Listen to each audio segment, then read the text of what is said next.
ఏపీలో అధికారంలోకి వచ్చిన టీడీపీ కూటమి ప్రభుత్వం ఎన్నికల సమయంలో ఇచ్చిన హామీలను ఒక్కొక్కటిగా అమలు చేస్తుంది.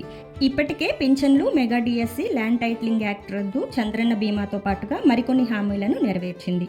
అలాగే విద్యార్థులకు అందించే తల్లికి వందనం, ఆడబిడ్డకు నిధి కార్యక్రమాలకు సంబంధించి కసరత్తు చేస్తుంది.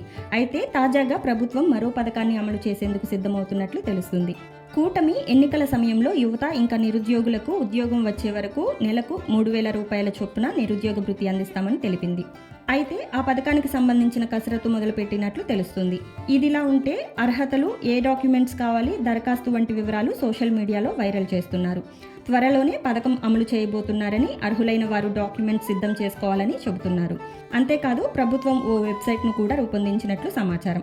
ఈ పథకం కింద దరఖాస్తు చేసుకోవడానికి యువతకి కావలసిన అర్హతల గురించి చూసుకుంటే, దరఖాస్తుదారు ఆంధ్రప్రదేశ్ పౌరుడై ఉండాలి. 22 నుండి 35 ఏళ్ల మధ్య వయసు వాళ్లు అర్హులు. కనీసం ఇంటర్మీడియట్, డిప్లొమా, గుర్తింపు పొందిన యూనివర్సిటీ నుంచి డిగ్రీ చదివి ఉండాలి. అభ్యర్థికి ఇతర మార్గాల్లో నెలకు 10,000 కన్నా ఎక్కువ ఆదాయం ఉండకూడదు. అలాగే పట్టణ ప్రాంతంలో 1,500 చదరపు అడుగుల స్థలం, గ్రామీణ ప్రాంతంలో 5 ఎకరాల కంటే తక్కువ వ్యవసాయ భూమి మాత్రమే ఉండాలి. సదరు అభ్యర్థి కానీ, కుటుంబ సభ్యులు కానీ ప్రభుత్వ ఉద్యోగం లేదా పెన్షన్ పొందకూడదు. మరే ఇతర ప్రభుత్వ నిరుద్యోగ భృతి పథకం నుండి లబ్ధి పొందకూడదు. ఈ పథకం కోసం సబ్మిట్ చేయాల్సిన డాక్యుమెంట్స్ గురించి చూసుకుంటే, ఆధార్ కార్డ్ కావాలి, ఇంటర్, డిప్లొమా, డిగ్రీ సర్టిఫికేట్స్ ఉండాలి, రేషన్ కార్డ్, ఓటర్ ఐడి, ఏదైనా ప్రభుత్వం జారీ చేసిన చిరునామాకు సంబంధించిన ప్రూఫ్స్ కావాల్సి ఉంటుంది. Bank account passbook copy, BPL ration card, కుటుంబ ఆదాయ సమాచారం ఇవ్వాలి. ఏపీ యువనేస్తం వెబ్సైట్ yuvanestam.ap.gov.in లో మరిన్ని వివరాలు ఉంటాయి. అందులో వ్యక్తిగత వివరాలు, విద్యార్హతలు, ఇతర సమాచారాన్ని నమోదు చేయాల్సి ఉంటుంది. అవసరమైన డాక్యుమెంట్స్ను స్కాన్ చేసి అప్లోడ్ చేయాలి. ఫామ్ పూర్తి చేసిన తర్వాత సమర్పించాల్సి ఉంటుంది. రిజిస్ట్రేషన్ తర్వాత రిసిప్ట్, అప్లికేషన్ ఐడిని జాగ్రత్త చేసుకోవాలి. అర్హులైన వారు సమీపంలోని గ్రామ, వార్డు సచివాలయానికి వెళ్ళాలి.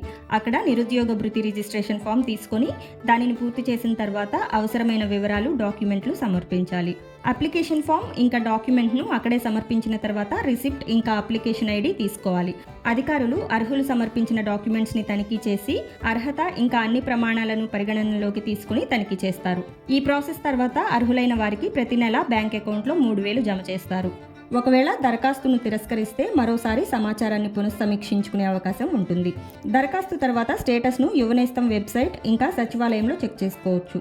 ఒకవేళ ఏమైనా సమస్యలు, సందేహాలు ఉంటే ప్రభుత్వం ఏర్పాటు చేసే హెల్ప్ లైన్ నంబర్ లేదా సపోర్ట్ ఈమెయిల్ ద్వారా సంప్రదించవచ్చని సోషల్ మీడియాలో పోస్టులు, ట్వీట్లు వైరల్ అవుతున్నాయి. అయితే ప్రభుత్వం మాత్రం అధికారికంగా ఎలాంటి ప్రకటన చేయలేదు. అంతేకాదు ఏపీ యువనేస్తం వెబ్సైట్ కూడా ఇంకా అందుబాటులోకి రాలేదు.